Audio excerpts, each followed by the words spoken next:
കേരളവുമായി അതിർത്തി പങ്കിടുന്ന സംസ്ഥാനങ്ങളാണ് തമിഴ്നാടും കർണാടകയും. കേരളവുമായി ഏറ്റവും കൂടുതൽ അതിർത്തി പങ്കിടുന്ന സംസ്ഥാനം ഏതാ? തമിഴ്നാട്. കേരളത്തിന്റെ കിഴക്കു ഭാഗത്തുള്ള പർവ്വതനിര ഏതാ? പശ്ചിമഘട്ടം. കേരളത്തിന്റെ പടിഞ്ഞാറ് ഭാഗത്തുള്ള കടൽ? Arabian sea. സഹ്യപർവ്വതനിര എന്നറിയപ്പെടുന്നത്?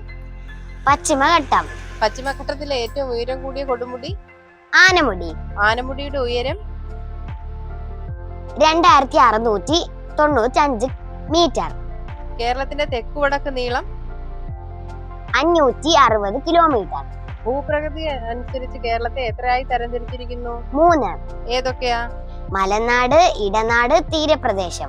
കേരളത്തിലെ രണ്ടാമത്തെ ഉയരം കൂടിയ കൊടുമുടിയാണ് മീശപ്പുലിമല. കേരളത്തിൽ ഏറ്റവും കൂടുതൽ കാണപ്പെടുന്ന മണ്ണിനം ഏതാ? ലാറ്ററൈറ്റ് മണ്ണ്.